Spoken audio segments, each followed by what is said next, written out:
Welcome, everybody, to another Worst to Best. I haven't done one of these for a while, and I figured I need a little bit of help. So when I heard that Nathan over on Nathan on Shuffle was working on his own Marillion Worst to Best, I immediately co-opted his help with this because this is a band where I feel, we're talking about like 18 albums here. So I figured I needed a little bit of help. So thank you so much for coming on, Nathan, and agreeing to do this with me.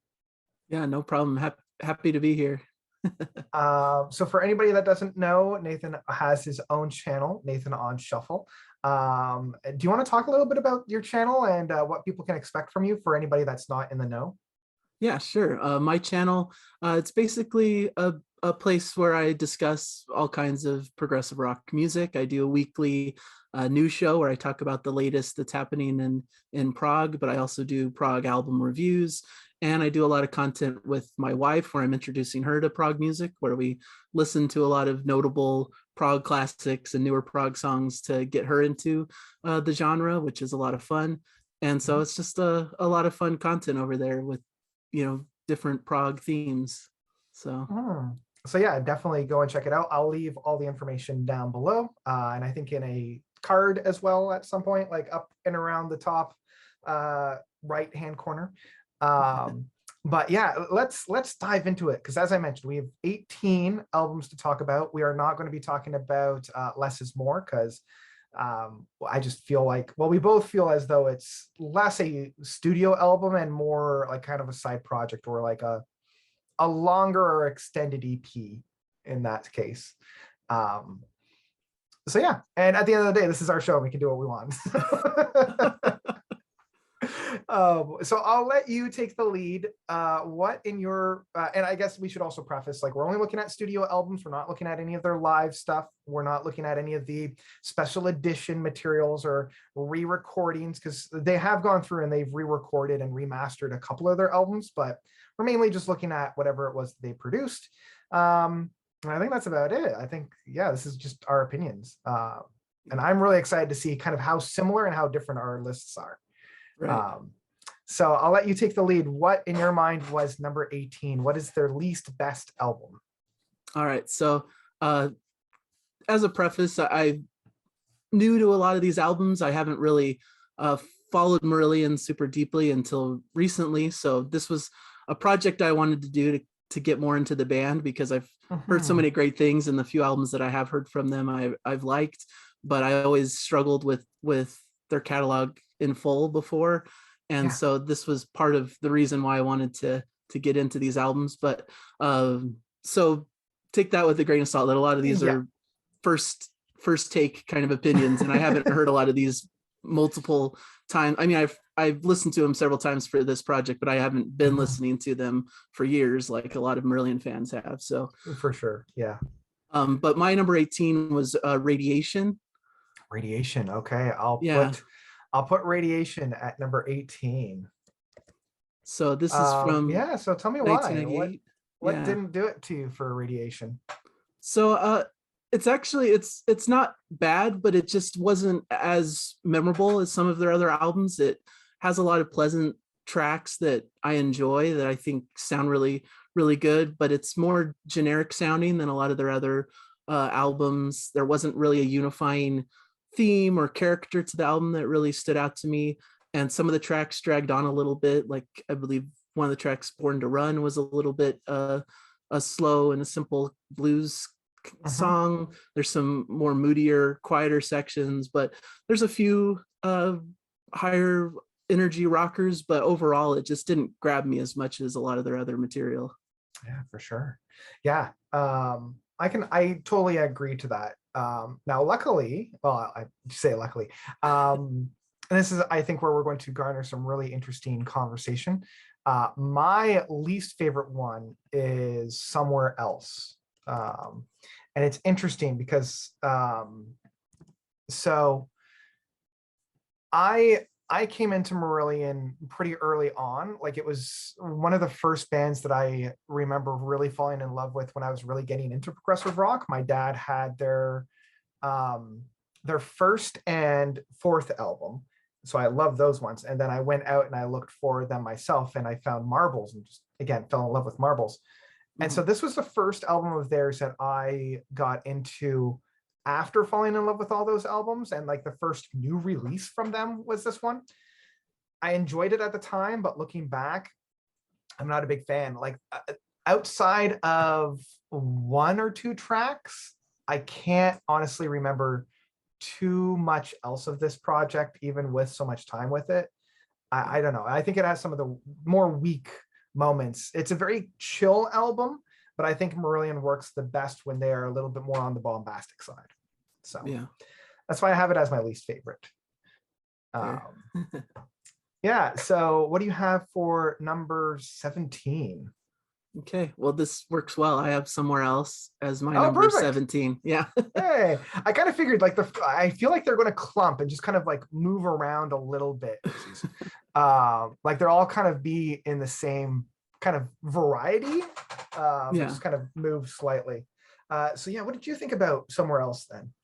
Yeah, I think along similar lines, like especially following up, I believe it was the album, like you said, after Marbles, where Mhm. Marbles was such a big landmark album for them. This it was hard to live up to that hype, I suppose. So I think that was part of it. It's definitely takes a different direction than Marbles, a lot more concise and maybe a poppier alternative rock kind of feel, not as proggy as Marbles was. Um, Mhm. some decent material, but similar to what I said about Radiation, it didn't stick with me as much as a lot of their other albums. So it wasn't as memorable to me. And so, yeah, for much the same reasons, I just ranked it lower. Yeah, no, that's fair. And it'll be interesting because I have a feeling like our first, like our bottom five will probably be about the same album, just kind of moved around a little bit. Yeah. Because my number 17 is oddly enough Arachnophobia. Mm. I don't know. There was just something about this album that never really clicked with me all that much. I do know that this was one of the very first crowd-funded and crowd-sourced albums. Like in terms of like the musical landscape at the time, doing something like this was kind of like a promotional stunt or scene like that. But I think like honestly, if they hadn't have done that, they probably might have like not been able to make this album at all, because I feel like a lot of the albums from the late 90s didn't quite hit as hard as they were hoping to. And this also allowed them to not have like a record studio behind them telling them what to do. But because of that, I feel like they're kind of all over the place. They're trying a lot of different things. And I didn't connect with it as much as some of the other works that were kind of around this time. Okay. So yeah, that's where it is for me. I can jump and do number 16, Okay. um, because yeah, it's also radiation for me. Okay. So that's kind of that's why I figured, oh, we'll just jump. And Yeah, yeah, and makes much the sense. same reason. I feel like they're kind of wandering the landscape, not quite knowing where they're going.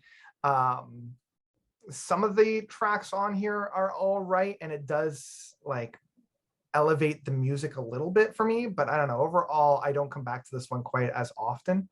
So yeah, I'm not a big fan of this one. So what's number 16 for you? All right. My number 16 is Holidays in Eden Oh, of interesting. 1991. Okay. Yeah. Tell me about it.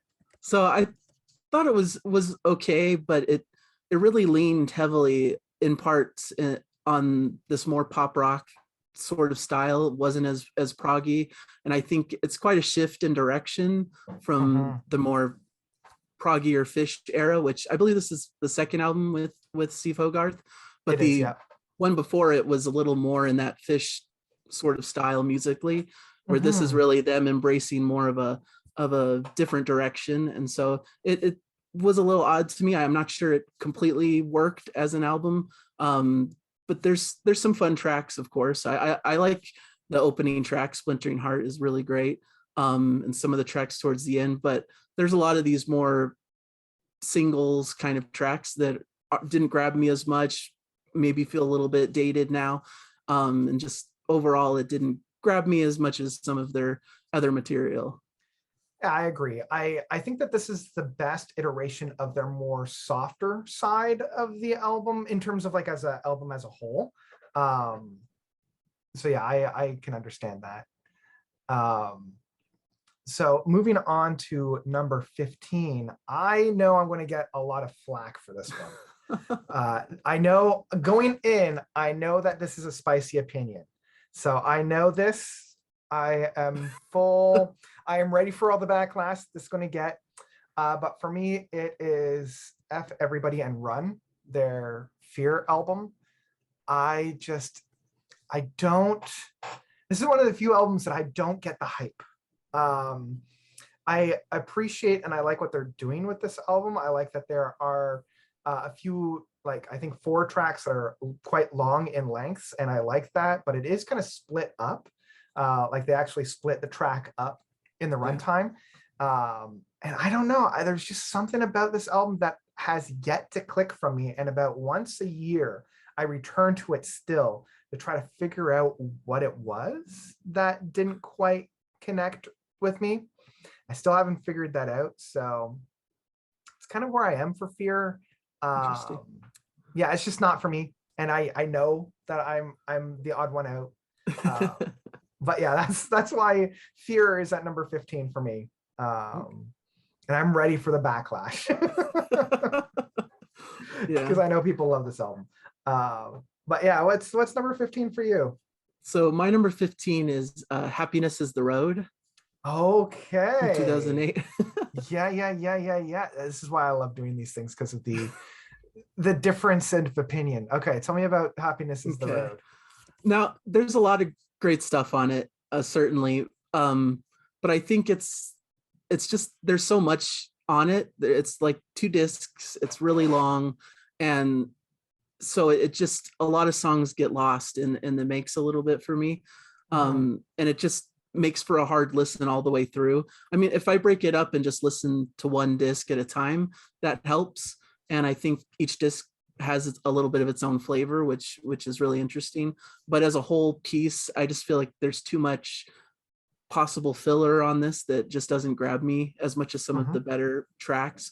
So, and it has, especially in the first disc, I think a very light quality to it. Like there's not as many heavier tracks. It goes along in a very melodic vein, which I just sometimes can feel a bit boring over time.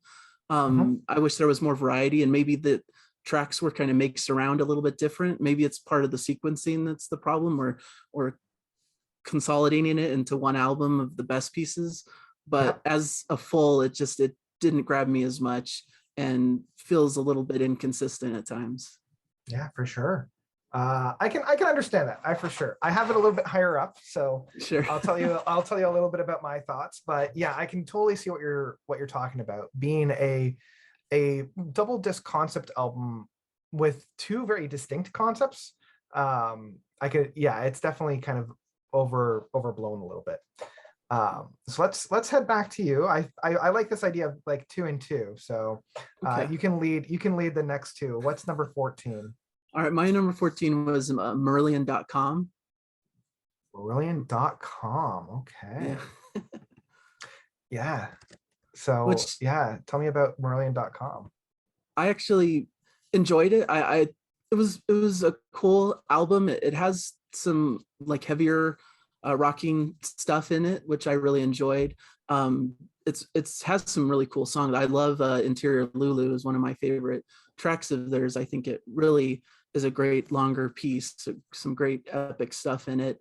And some of the shorter tracks too are really upbeat and fun. So it was a really fun album, and I wasn't expecting to like it as much as I did, in fact, based on some of the things I heard about it. But I really had fun with some of maybe the more Beatles inspired pop centric kind of tracks, some of the shorter singles. And so it was fun. But once again, it was a little bit of a grab bag of different things, and wasn't as much a solidified concept like some of their best records to me. So it didn't match up to some of those, but still a lot of fun to listen to, and still one I'll probably return to because it was a good listen. Yeah, I agree. Like, and it's interesting. I'll get a little bit more into detail when I put it on my list. But I vividly remember when I was first doing like a deep dive in progressive rock music, and I had first found the Prague archives. They had both Neverland and Interior Lulu for free to Mm, stream, and I was yeah. able to kind of like hack into my computer to find the temporary downloads folder where it would be downloaded onto my computer and just take those tracks and like listen to them elsewhere. So this one has a little bit of a soft spot just because of Interior Lulu, but I agree. It's a little bit, yeah. Um, so my 14 um, is one that you've already touched upon, which is Radiation. Okay. Yeah, Radiation gets that spot for me for pretty much the exact same reasons that you gave it. Oh wait, I already talked about Radiation. What am I talking about? Oh my gosh, Double. this is yeah, double booked. I feel like oh sorry, it wasn't Radiation. I was looking at the wrong spreadsheet. This Strange Engine was the one that I Oh, was looking for. okay. Yeah, I like certain parts of this album, but I just feel like I like the last track, the title track, the big 17-minute on it. And I do feel like this is a little bit of a return to the prog sphere, because I feel like a lot of their stuff from the 90s wavered a little bit in terms of quality.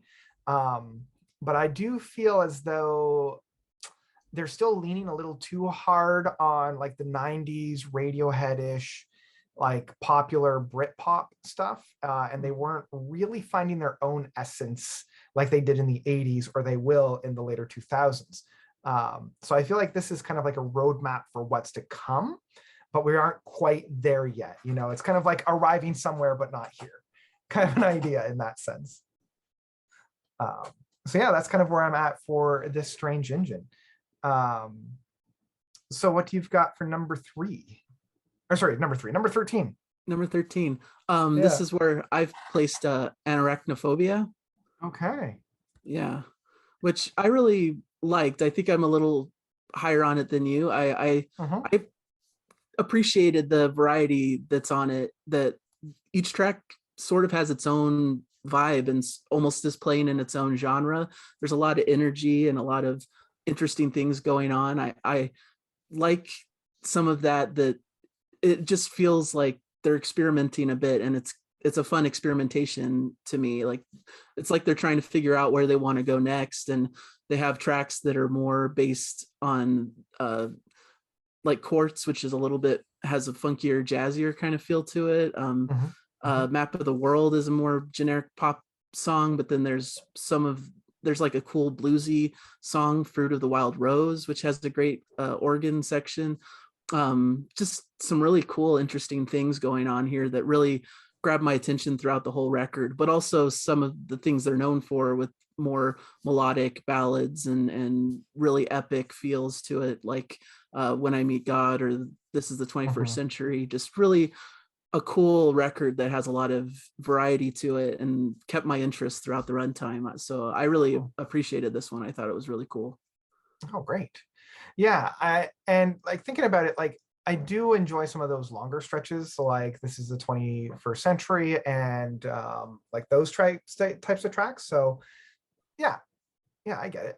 For me, number 14 is the first album featuring well, I guess the first album thus far, not the first album that has Fish as the lead vocals. So for me, that is Fugazi. Okay. There, I don't know where it went to. Let's try that again. There we go. Um, yeah, I like it, but I do feel as though it is the sophomore slump. Like it's the perfect iteration of the sophomore slump. Um, I like the fact that it was continuing some of the like vibes from the first album, being very bombastic, very sharp in their presentation. But I just feel like they poured so much of the good juices out of the first album that they didn't really have too much left in the tank. So it's kind of like all the rind that's left over. Now that being said, I still enjoy Punch and Judy, and I still love Assassin, or Assassin. Um, but yeah, I don't return to this one quite as much as the rest of the Fish era albums. Okay. So yeah, that's kind of where I'm at for Fugazi. Um, and again, I know that I've got a very spicy and a very Yeah. controversial opinion for a lot of these albums. I get it. Yeah, I won't be Um, talking about that one for a little while. So, yeah, there's a few that's like, well, that's going to be well down the line before I mention it. Um, okay, so I guess we can. I'll take the next two, starting us off, and it's one that you've already talked about. For me, it's Marillion.com okay. at number 12. Um, yeah, and I have kind of like the same kind of gripes that you do, but what elevates it for me just a little bit more is that one track of Interior Lulu. Mhm.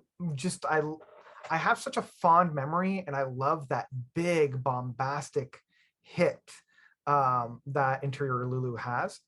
So I do understand that. Yeah, I've got the rose tinted glasses on that one for sure. Um, and like Interior Lulu alone wouldn't put this one quite where it is. But it's some of the other moments on this one. And I do really enjoy the fact that they've got a couple other tracks that are a little bit more lengthy, like the final track of House is quite good. Mhm. I do wish that they did a little bit more with it. Um, and some of the other tracks I'm not as big of a fan, which is kind of why it's here. But yeah, I still just love Interior Lulu. So I'll just listen to that track over and over again. Yeah, it's a great one. So yeah, what's one that you've got for your number 12 pick? All right, my number 12 is Fear, F Everyone and Run, Okay. I which don't feel might so be bad putting it so far down then. yeah, I might get in a little trouble too for some people probably think of this higher. Um, Mhm.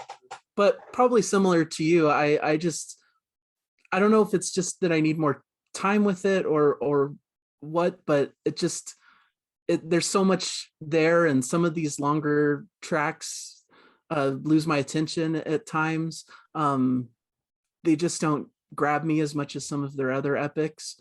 But I do like a lot of the material, and I find it structured a little bit odd, as you mentioned. It's kind of weird how they break up these different uh, parts of the epics. Mhm. Makes it kind of a nightmare when I want to like make a playlist or shuffle through Mhm. some of these. Yeah, Which I know people will say, well, the point is to that's not listen how to you're the supposed to album in listen to full. Yeah. it. But yeah, it's a little bit of an interesting choice, but there's a lot of interesting tracks here. I do like a lot of things about it. The Levers is a great longer track that I like most of, Mhm. and the New Kings also.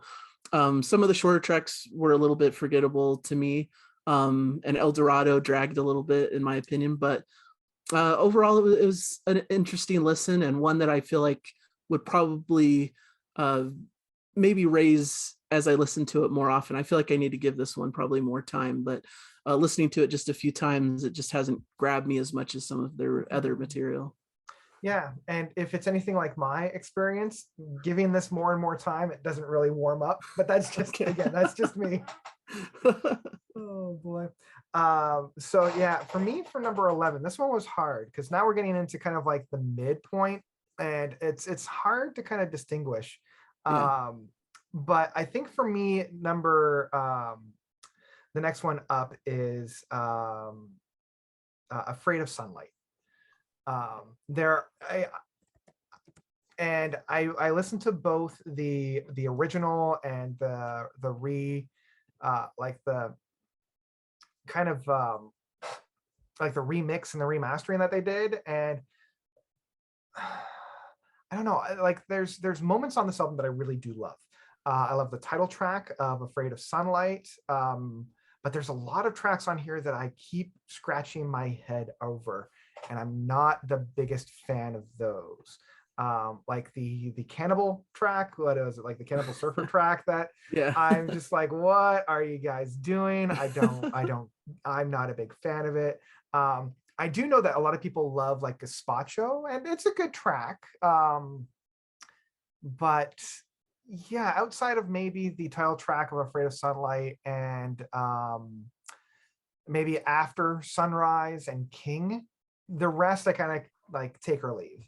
Um, so yeah, that's kind of where I'm at for Afraid of Sunlight, even though like it's got some really good meat on it. I think this is one of their better 90s releases. Okay. Yeah. So Cool. what's on yours for number 11? So my number 11 is Season's End. Okay, yeah. So Got this that one. is the First first one with H. first H album, yeah. Yeah. And it's a solid, cool album, and it's a cool bridge between the two eras of the band, moving Mhm. from the Fish era over to the H era. And so I like that it has a bit of flavor of both eras in a sense, because I think some of the music was written in the Fish era, but was brought to life with Hogarth on vocals. So there's a lot of great tracks. Easter is such a beautiful track, one of their best. I love the opening. The King of Sunset Town is a lot of fun. Has that Mhm. 80s neo prog energy to it that I really like. And there's just a lot of cool little singles. I enjoy Berlin as a longer piece in the middle with some cool saxophone in it. And they're getting into talking about some political issues and some important things Mhm. as well, which I think is a characteristic of the Hogarth era. So it's cool to see Yeah. that coming in. So it's a really solid album that I really enjoy. We're getting into albums that I'm really a big fan of. So they're I'm going to be Mhm. talking pretty positive from here on out. But I was gonna yeah, say, now that we're kind of cresting over the halfway mark, it's gonna be yeah. less criticism and more gushing about those things. So yeah, I really like this one, and I think it's a great introduction to H and his style. Mhm. So Yeah, absolutely. All right, well, we'll hand the ball back over to you to lead this. What was your number 10? all right, my number 10 is Sounds That Can't Be Made. Okay, yeah. Yeah, so this is where I put it. Which I really love this. I moved this around a lot as I was listening through the albums. This was a hard one for me to place. But I really think it's has a lot of beautiful pieces to it. The whole opening track, Gaza, Yeah. just is an amazing piece of music and has a lot of meaning to it. And there's a couple really great longer pieces on here. I love the final track too. Is one of the most beautiful Yeah. pieces to me. The Sky Above the Rain, really Mhm. beautiful. I really like a lot of things about it. I love the title track as well, more of Mhm. a pleasant kind of breezy vibe to it. Good to follow Gaza with something like that kind of is a little bit of a palate cleanser after a very deep, darker Yeah. topic. So Yeah. I really like a lot of these pieces. Maybe there's a few things that, like a few tracks that don't grab me as much as others, that are like Invisible Ink is one that is a little bit forgettable to me, but Mhm. overall there's a lot of excellent pieces that are just some of the best that they've done in their new era. So I really enjoy this album. Yeah, absolutely. I'm totally there with you. And I have it a little bit higher, but Okay. not by much. Um, so my number 10, and again, I have a feeling I'm going to get flack. I know that this is a little bit of a spicy take. Um, but for me, it is their most recent album, the one that you've got behind you there, the Yeah. An Hour Before It's Dark. And I have similar qualms that I do with Fear, but where this one succeeds is it's a little bit more well thought out. I think the longer tracks on here work better, and I like how much more unified the overall vibe is of this album, where I felt Fear was a little bit more disjointed. um, I like the concept of this album. I like how it's drawn a little bit more together, and it has some really solid moments on it. The tribute song to Leonard Cohen specifically is very beautiful. Um, but I do feel as though it does waver a little bit in quality. Like there are definitely some tracks that aren't quite as great as others. And it is, I mean, I will admit it's the album that I've had the least amount of time with. But even still, the more I return to it, I feel like I've met the max of enjoyment for it. So that's kind of where I'm at for An Hour Before It's Dark. It's good and I really enjoy it, but and I think it's like very, for me, perfectly placed like right at the middle. It's like Yeah. it's fine, it's good, but there are better albums afterwards, and they've put out worse albums before it. So Okay. that's kind of where I'm at for that one. Sounds fair. Let's move over from the one column into the other. Let's start with number 9. What do you have for number 9? All right, my number 9, which is a bit higher than you had it, is This Strange Engine. Okay, yeah. which maybe is a bit higher than the average of what people would consider it, but for some reason it just really was a great album that I enjoyed. It's a bit more acoustic and light, especially the first half of the album, but Mhm. I kind of like that. It was a good maybe because of what I was listening to at the time when I got to this one, it just was a really great listen that I needed at the time. Just some Mm. more acoustic flavors and lighter sounds to the beginning, but some really great melodies and really awesome. And then it ends with one of my favorite tracks of the band, the title track, "This Strange Engine." Yeah. Just an incredible epic that I think is really showcasing the band at their best. And I really like a lot of the tracks on it that really stood out to me. I liked "An Accidental Man" was a really cool track. "Estonia," a really cool ballad type song that's really meaningful and passionate, and it just really connected with me for whatever reason. I even had this a slight bit higher, but as I was re-listening through, I thought, okay, probably a little bit put this a little bit too high, but overall, it was one that really stood out to me as a really great listen that was a lot of fun and that was a nice break between some heavier albums that I was hearing around it. So Mhm, I liked that mhm. quality to it. Yeah, awesome. Yeah, I mirror pretty much all of your sentiments on that case. Um, and so I think we can move. For me, number 9 was one that you had much lower. That was Holidays in Eden. Okay. Yeah. Um, yeah, and again, I think part of it is when I was younger, this was the only album from the H era that my dad had on CD. Oh, So I remember there was this one, and then there was an album um, um, from Mike Oldfield that he had, both kind of in the 90s. And the Mike Oldfield one had like these flying manta rays, and for the life of me, I can't remember what it was called. And yeah, so as I mentioned, what we were talking about, I feel like this was the most solid, very somber album that the band has put out. Like, I do enjoy the title track of Holidays in Eden. I think it's kind of bumping in that sense. I know a lot of fans aren't as favorable to this album as others. Um, and I can understand why, because after A Change of Season, um, they kind of ran out of the material that they were writing when Fish was a part of the band. So this is all stuff post Fish, and I think people could kind of feel that. mhm. Um, but I don't know. There's something very somber, very soothing. I will even be the first to admit this isn't their best album, but I still enjoy it. I still come back to it, and I do come back to this one more than a lot of their other albums from the '90s. So Awesome. yeah, I think, is it my turn to go first? I think it's my turn to go first Okay. because we're doing 2 and 2. So number 9 is another album that you have. And actually we just finished talking about it. Holidays in Eden, not Holidays in Eden, Change of Season. Um, yeah, I much like what you were talking about, I love some of the more politically charged tracks off of this one, and I think that's something that H really excels at. I really like the Uninvited Guest is one that I'll come back to quite regularly. I also really like that final track. Mhm. Uh, that final track, I'm just trying to remember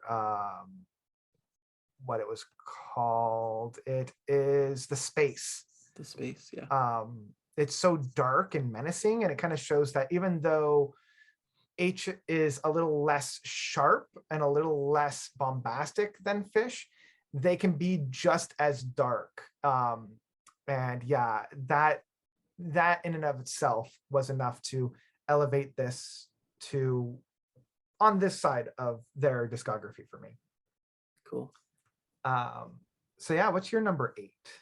All right. My 8 is the new album, "An Hour Before It's Dark." Okay. Really like this. Partially, this is what sparked me wanting to go back and delve into the catalog like this and Mhm. enjoy their albums I hadn't heard yet. So uh, it has a place in my heart for that reason. But I think it's really great because it's a great uh, picture of the modern world. You know, it has a Mhm. lot of themes that are things we've been dealing with in the past couple of years that I thought they covered really well. So it has that political angle to it that is really fascinating, but the music is really varied and interesting. There's some great longer pieces that I think work really well. There's some beautiful shorter tracks as well. And it just has a good structure and variety to it. I mean, it is structured similar to Fear with a lot of those broken out sections to those longer epics, but I feel like you said, this feels similar in structure and style maybe to Fear, but I think it's done a little bit better here. And I don't know if that's controversial or not, but I like this one a bit more than Fear. And I think it's like them perfecting what they were trying to do with Fear a little bit, and has just so many great, beautiful moments. That final piece, Care, is just such a beautiful track all the way around. Just has this really glorious ending that really touches me and is one of my favorite pieces of music of the year. So really a big fan of this album, and I think they really did such a great job in capturing the modern world and their most recent style, and marrying those two things in a great way. Yeah, I fully agree. Yeah, we don't have too many differing opinions on that one. But I think one that we do have a little bit of a differing opinion is my next one, number 7. And that is where I put Happiness is the Okay. Road. Yeah, If you were wondering where eventually it would pop up. one of our biggest differences, I think. I think it is, yeah. And so I need to kind of preface kind of why I love this album as much as I do. I At this point I had kind of gone back and listened to all of the albums from Marillion, and after Somewhere Else I had felt a little let down. And so when they announced that they were doing a new album and that they were once again crowdsourcing it, and it was going to be a double album like Marbles was, I immediately threw money at them. So if you look at the special edition, you can actually see my name somewhere in the Awesome. liner notes of one of the first books. And I got like the deluxe package that the 2 albums come in different books. And for me, I love the overall concept of it. Like, I love that it's a double disc and each disc is its own very unique concept. The first one being Essence, of like distilling things into its pure form. And I love how it's basically one stretch of music, like a continuous stretch of music. And the songs make up different chapters of it. I love the title track of this, like Essence. I love the title track of the project, The Happiness is the Road. I remember at the time thinking that it was kind of a continuation of Neverland, being like very similar in that approach. And I love like This Life is a Train. I think that's the track, or My Life is something along those lines. And so I love like the first disc being very unified and very singular. And then I like how the second disc is much more of like their single tracks, like Insane Asylum 1, I think that's it. I better double check, or else people are going to be like, that's not how it is. So give me a second as I double check so people don't start yelling at me. Yeah, Happiness is the Road, The Hard Shoulder. Yeah, a Satellite 1. I knew it was different. And the Man from Marzipan, like those 2 tracks I love. The track that they were leading this whole project off with, Whatever Is Wrong with You, I'm not as big of a fan of that one, but I feel like they closed it off very well with Real Tears for Sale. So yeah, the double album for this, for me, works. I really, really love it. But I also understand why people aren't as favorable about it. It's kind of like, it's a mirrored image for me for Fear, where I don't understand why people love that album. For me, I don't understand why people don't love this album. But that's just me. I also, it was just the perfect time that it came out in my life. This was the album that I needed at that specific time in my life. So yeah. So what was number 7 for you after that big long-winded item? No, that's cool. Part of the fun of this project is hearing what albums you're higher on than me, and wanting to give those like another listen to kind of get a better idea of it. I think that's one I need to revisit. So I appreciate the comments. Mm-hmm. My number 7, maybe low compared to some people's opinion, but I put Script for a Jester's Tear at number 7. Oh, whenever people put this one, because before, again, full disclosure, before going in here, I did watch Scott's the Prog Corner, his worst to best, and seeing Script at the bottom of Fish's albums, I was just, it mortally wounded me, and seeing it once again, I gotta know why. I gotta know why. Yeah, it's tough. This one moved around a lot. I had it a little bit higher before, but I don't know. I just feel like it's a more raw version of the band. Perhaps it doesn't feel as polished as some of the future Fish records, and it feels a little more dated than some of those.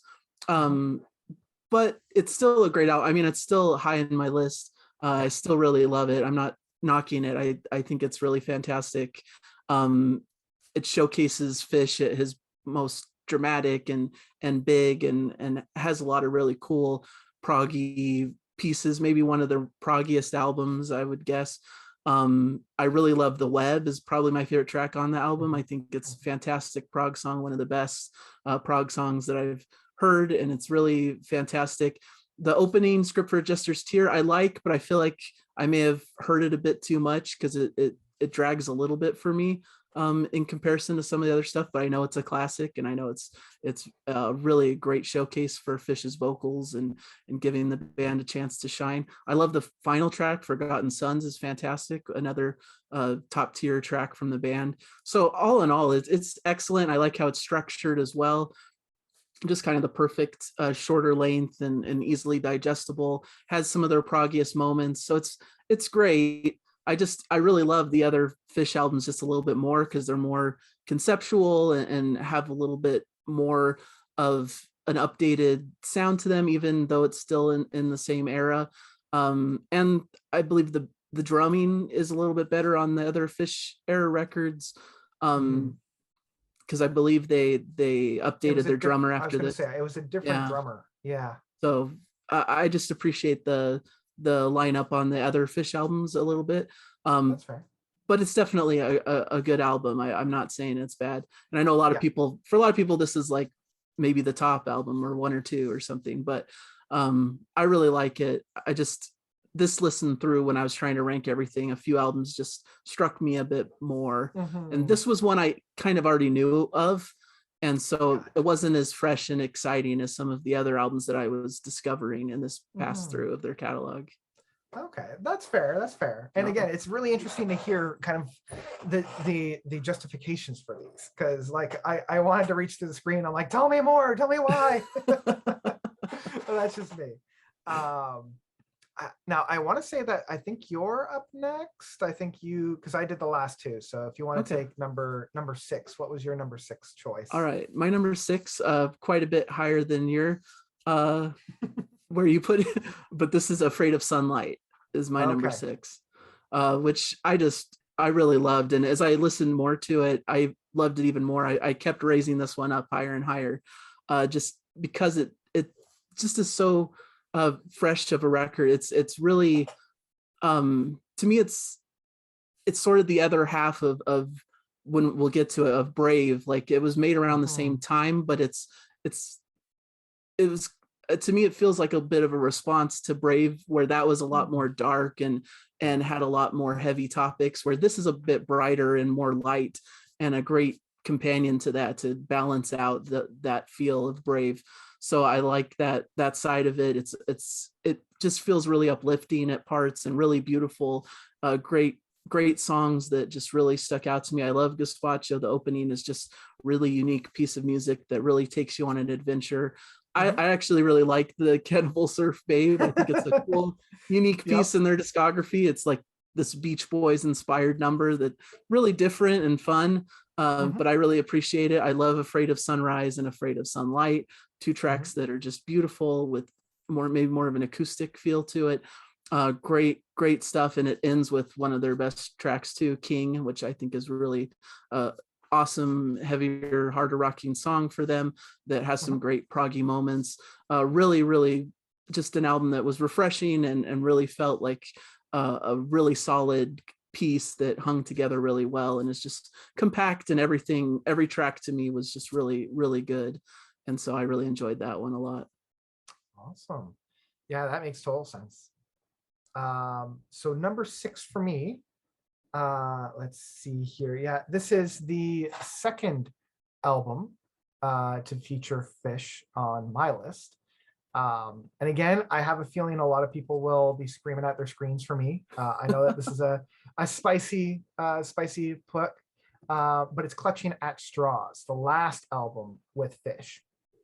Um, I Now we're getting into albums that I legitimately love, and it's kind of like I have to put them somewhere, right? And so this is kind of like where I'm at for Clutching at Straws. Um, I love a lot of the more intimate tracks and a lot more of the personal tracks on here, like the title track of like Russia, White Russian. I love Warm Wet Circles, probably my favorite track off of the album. I love the concept. I love the storytelling. There are a few tracks on here that, and this was again, I'm actively looking for reasons to push this further down just to make room for other ones. And each album at this point, again, I'm actively looking for criticisms. The big track of Incommunicado, I wasn't a big track like fan of. But overall, like the last, like Sugar Mice, The Last Straw, and Happy Endings, great way to end an album off. And I love how bands still to this day cite this album as like inspiration for their own songwriting ship. Mhm. So I think Sugar Mice, I think Dream Theater plays a little bit of Sugar Mice in one of their live shows from Chaos in Motion tour. Oh, cool. Um, so yeah, Yeah. it's I'm actively looking for things to criticize at this point, but still great album. Love this album. Awesome. Yeah. So what's number 5 for you? All right, my number five. For many people, maybe this is their number one, but for me, number five is Misplaced Childhood. Okay, yeah. So Yeah. another one that I was somewhat already familiar with, and it is brilliant. It's one of their more monumental albums, definitely influential, and has a great concept to it. It's really well crafted. Like you were saying, I'm actively finding reasons to place this one higher above this one, even though they're all like 5-star albums. It's hard Mhm. to find those nuances of what makes this one better than that one. The only reason why I put this lower than possibly some of the other Fish era ones that are coming is because the first half of the album has a lot of these more poppier tracks to it that aren't Mhm. as grabbing to me, like Kaylee and Lavender, I was and gonna say even that's why a lot of people go to this album. This was like yeah, their first commercial success.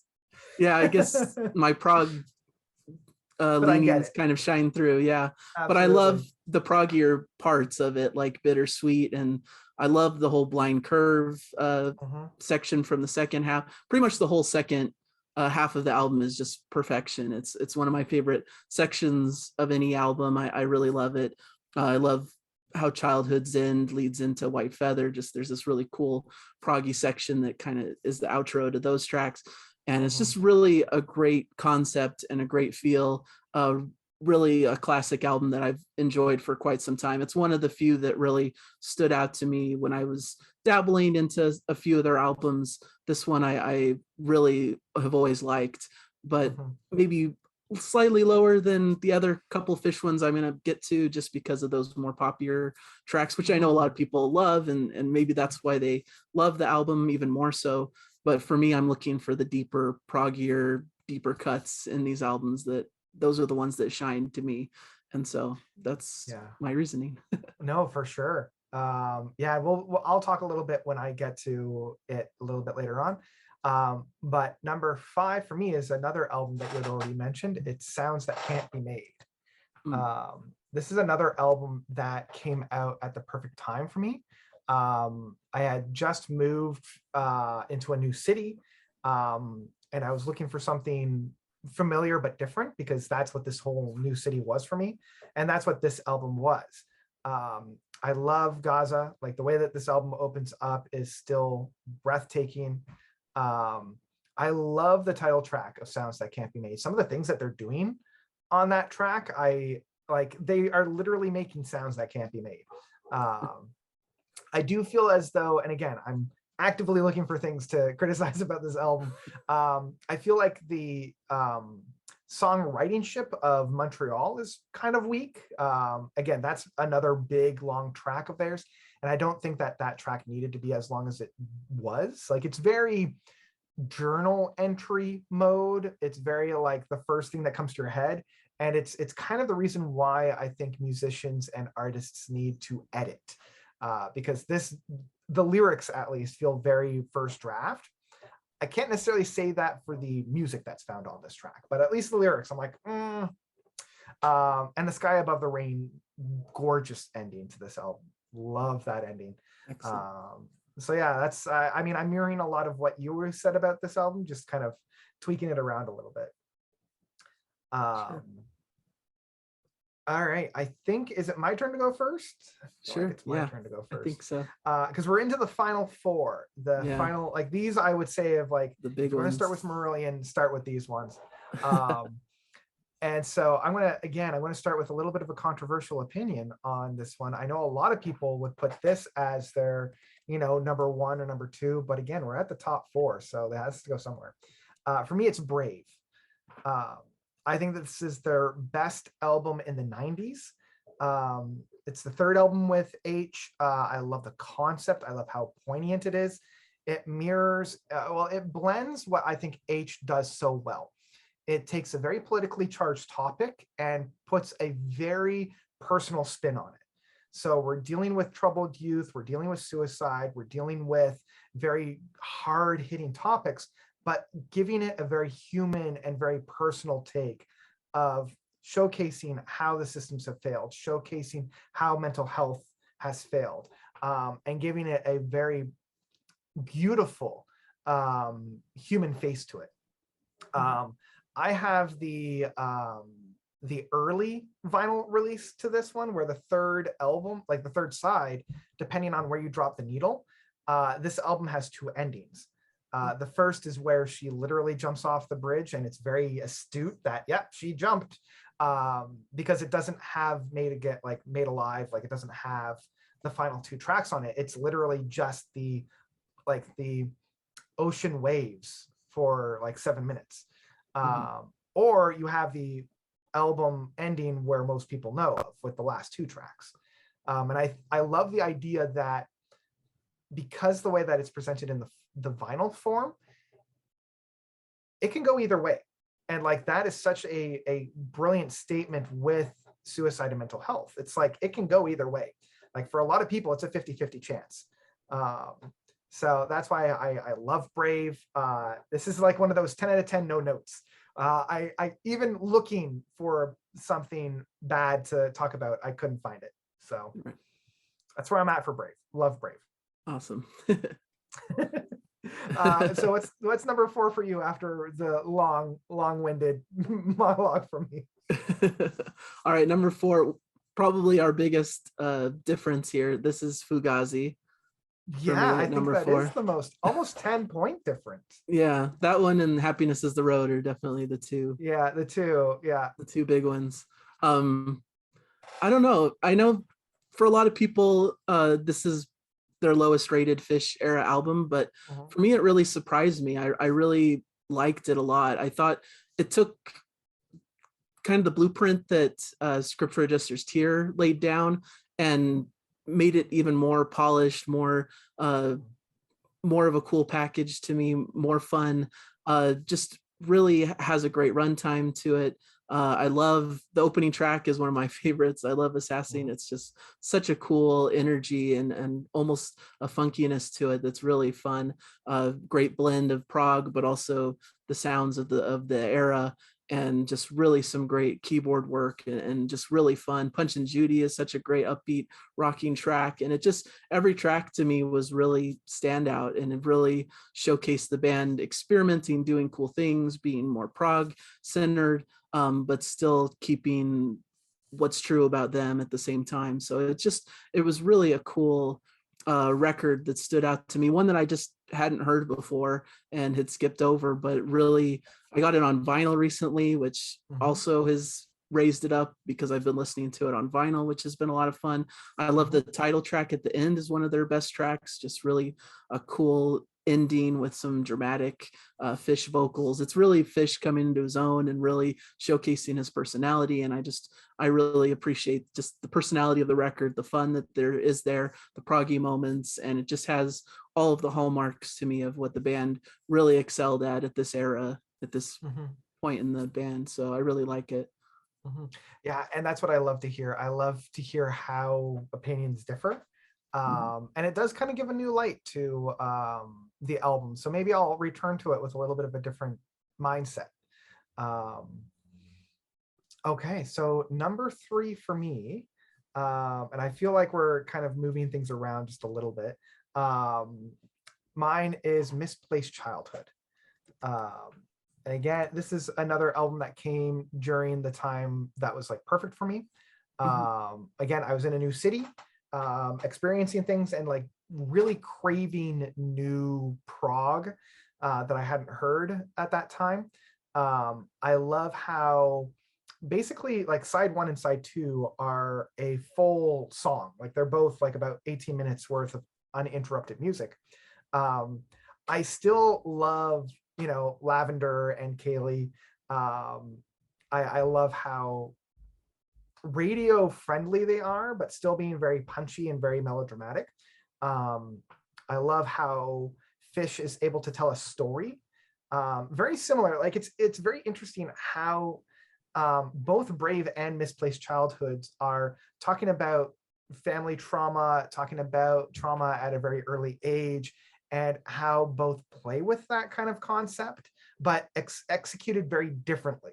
Like H is very dark, it's very poetic, it's very gripping, whereas Misplaced Childhood is very bright, it's very um, poignant in that sense. And almost sharp at times. And I think a lot of that is just due to how both approach a story and how to tell it.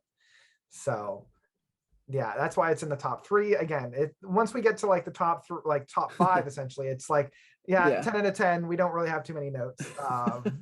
So yeah, for that's where I'm sure. at for Misplaced Childhood. What Excellent. do we have for number three for you? All right, this is where I've put and these top three are like Mhm. interchangeable almost, but this is where I put Marbles.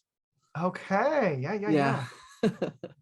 Which So I adore this record. I was just listening to it again over the past couple days, and just even more blown away by it, if that's even mhm, possible. Just mhm, really cool album that just showcases the newer era of the band perfectly. It has such an interesting chill vibe to it, especially the first half of it, just really interesting. Invisible Man is like very Pink mhm. Floyd inspired, and just has a great atmosphere, but takes you on a journey and has so many sections and parts to it. It's just such a great track. And I love Ocean Cloud. That's probably my number one Marillion track. I think Yeah. it's everything about the band that I love. It has a slow build up, but then a more proggier rocking section later on, and has so many beautiful parts to it, great emotional singing, and so much to it. And I love even the shorter tracks around it, some of the more single oriented tracks towards the second half. I love the Damage, a more poppy Beatles-esque, almost Jellyfish style Mhm, track that I really love. I love all the singles that came out. Don't Hurt Yourself, You're Gone.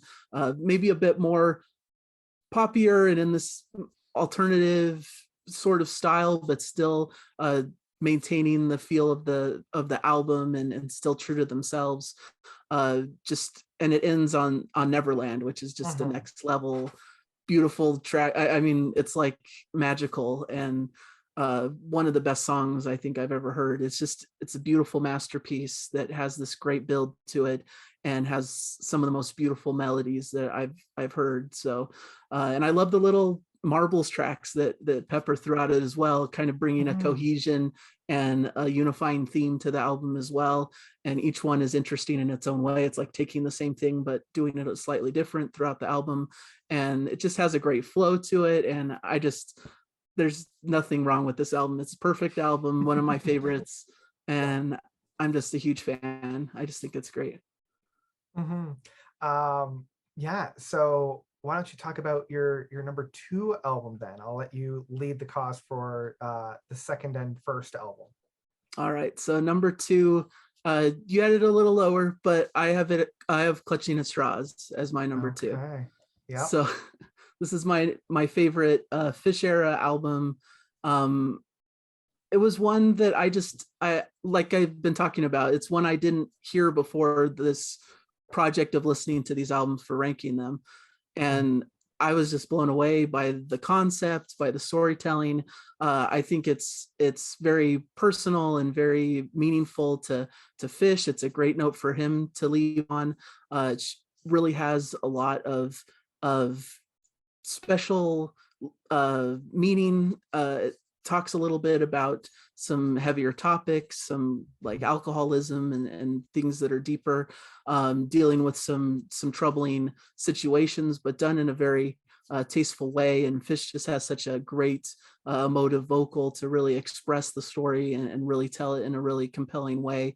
I love all Mhm. of it's a lot of shorter tracks, but they all hook together to make almost these mini or epics throughout parts of the album. Like the first three tracks really compose almost an epic on their own. They're Mhm. all great. They lead one into the next. I love Hotel Hobbies, Warm Wet Circles, That Time of Night. It's just, they're all a perfect piece of music that I think really displays what's best about this era of the group. And it continues on from there with just so many incredible moments and tracks, some proggier things, but some more laid. I don't know if laid back's the right word, but more atmospheric and building this darker mood and vibe to it at times. I like Incommunicado. It's a bit more of a fun, almost poppier prog track, but there's some great keyboard work and some really cool, interesting things happening in it. And the ending is as well. The final three tracks I really love and appreciate. Sugar Mice, as was mentioned, is a beautiful track. Really beautiful to lead towards the last straw, which is just really some beautiful guitar work, some great soloing, and some passion vocals from Fish. It just really is an incredible concept, told really well, and has a great cohesive feel. Every song feels like it works in place with the album, and so I just really, this was like a revelation to me. This album was so much better than I was anticipating, and really Right. was elevated as I heard it. Ah, that's fantastic. Yeah. And like I said, at this point, like I was actively looking for things to criticize with it. But yeah, I mirror pretty much all that you said about it. So yeah, for me, it's one that you just finished talking about for number two, and that Yeah. is marbles. Um, and again, I feel like um, Marillion's work has followed me whenever I move to a new city. Because this was another one that I discovered when I first moved out of my childhood home and into my very first apartment. Now, I picked up the single disc version of this album that they had released right around when they were, because they crowdsourced the finance. And so for anybody that paid in would get the double disc, but for anybody else that bought it in like a record store, they got the single disc. And so for the longest time, that's the only version of this album that I knew. So there were a lot of tracks like Ocean Cloud that I had never heard. And it wasn't until later on where I listened to the double disc and I heard a lot of these other tracks and a lot of the tracks that I had known in a certain way in the runtime and album lengths, and now this new way, and it really elevated the music even more so. Yeah. And I mirror everything that you were talking about like the Invisible Man. Like I kind of go back and forth as to which one I love more, either the Invisible Man or Neverland. Mm. Um, And again, I think Neverland for me gets like, it's one of my all-time favorite tracks from the group, mainly because again, I was listening to that one and Interior Lulu kind of on repeat, like the two of them back to back. Yeah. Love the play out of Neverland. I always found that I was just kind of like up in the clouds, really like enjoying it in that case. But I also really love the somber and the smaller tracks off of this. The Marble Suite. Um, I love the one track where it's, let me just pull it up again, just so that I know exactly the one that I'm talking about. It was Angelina. Yeah. For some reason, I love that track. For a while there, I was listening to Don't Hurt Yourself, just basically on repeat, Yeah. just over and over and over again. And yeah, but there was a lot of tracks. Again, those were the tracks that I had known and heard of, but like the only Unforgivable Thing and Genie and Ocean Cloud, I loved listening to an album that I was very familiar with tracks I had never heard before that Yeah. still felt like they belonged on that album. So yeah, and it's the best H album in my opinion. And it's my favorite from this iteration of the band. Yeah. So yeah, that's kind of where I'm at for Marbles. Excellent.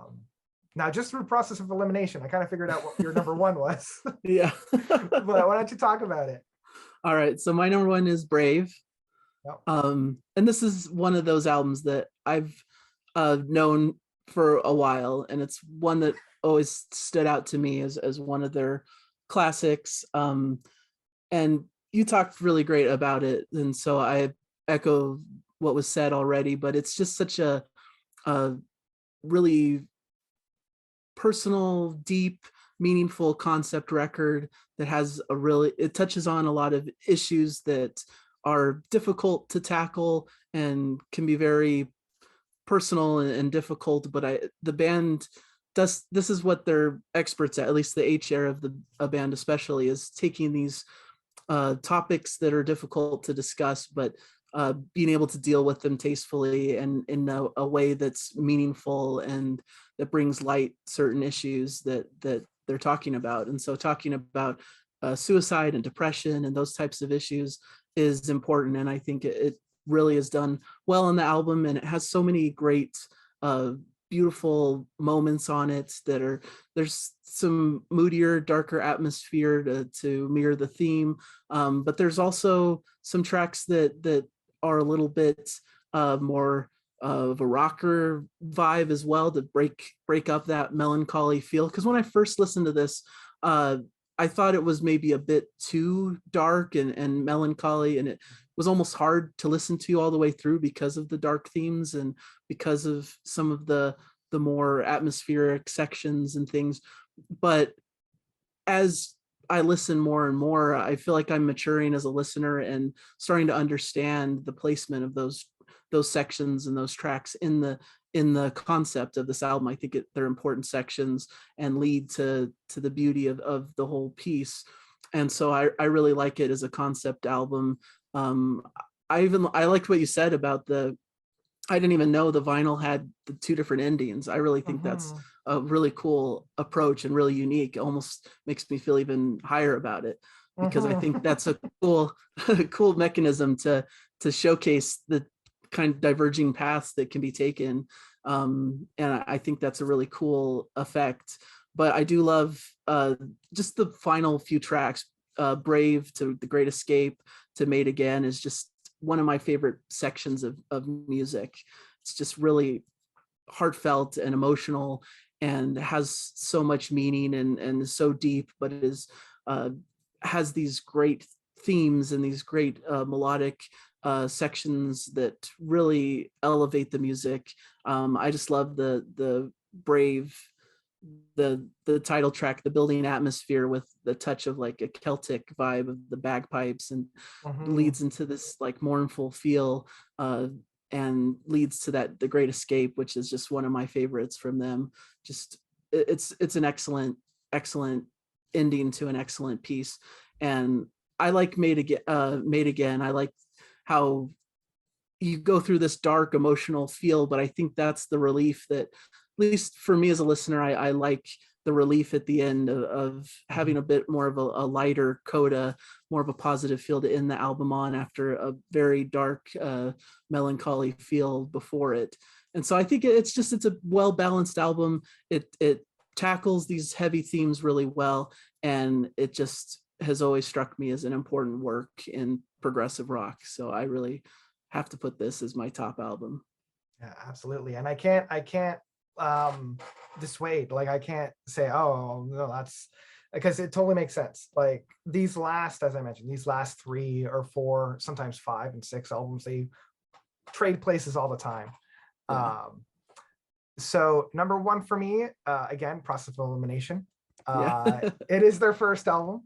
Sure.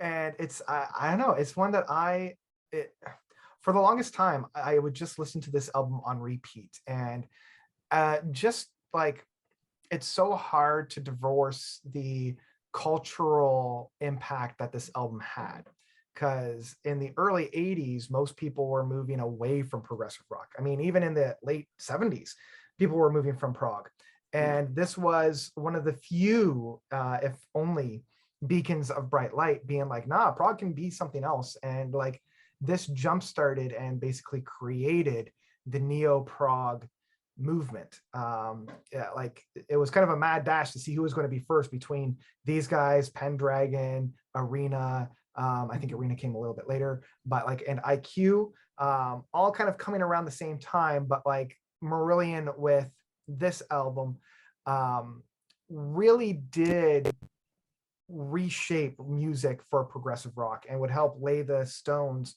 for what prog would be in the 80s and 90s. I love how melodramatic it is. I love how theatrical it is. It's something that kind of blended the raw expression of punk at the time with a very theatrical expression.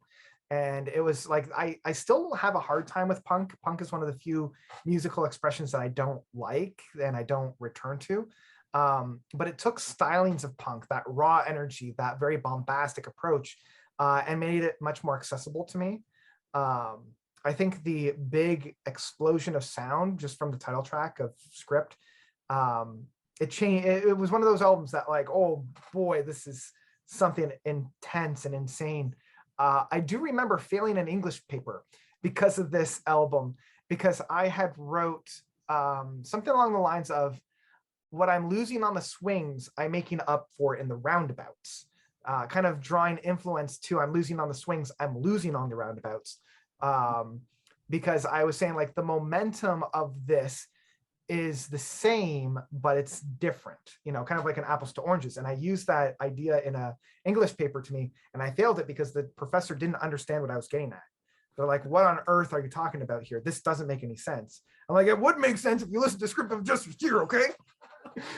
So yeah, and I love all the tracks on here. All of the tracks on here are 10 out of 10s. I love the metaphors that are being used, the very sophisticated use of similes and metaphors and allegories, talking about very intense subject matter. I love the web. I love Forgotten Sons.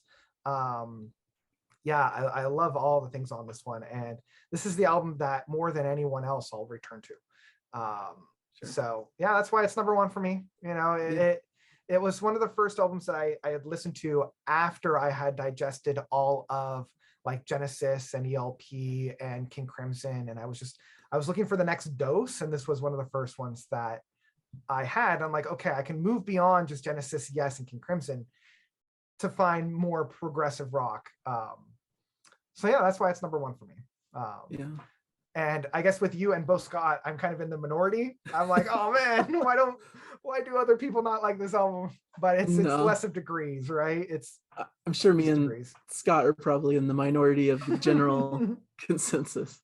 But yeah, it's an important album in the genre, so it totally makes sense to place it number one. Mm-hmm. So, and definitely love it, even if it's 7. Just shows how strong the band is. That all of my top like 10 or so are just like excellent albums. So yeah, and I'm in the same boat. Pretty much from 10 onward, it's like they're all like at the very least 9 out of 10s. Yeah. Well, thank you for coming on and doing this. This was a lot of fun. Yeah, definitely. Yeah, thanks for allowing me to co-opt your idea. Um, yeah, anything you want to leave the listener with? Anything you want to promote? Just like mentioned at the beginning, I have my channel on YouTube, Nathan on Shuffle. Would really appreciate coming aboard and subscribing over there if you have a chance. Do all kinds of great prog related videos and just have a lot of fun. So that's Mhm. mainly what I'm here to promote. Perfect. Yeah, and I'll leave the link down below for you guys to check out. So yeah, once again, thank you so much for coming on board. This was a lot of fun. Trying this like a little bit of an experiment because I've done a lot of these like tier ranking, and I wanted to try it a little bit different with the worst to best rather than a tier rank. So Yeah, yeah, thanks for coming on. awesome. No problem. Anytime. All right. Yeah. And thank you all for watching and sticking around. I think this is going to be one of the longer videos that I upload. But hopefully, if you're still watching, thank you so much. I had a great time. And yeah, so thank you all so much for watching. As always, you guys are definitely the best. And until next time, Notes and Nathan, we're out. Awesome.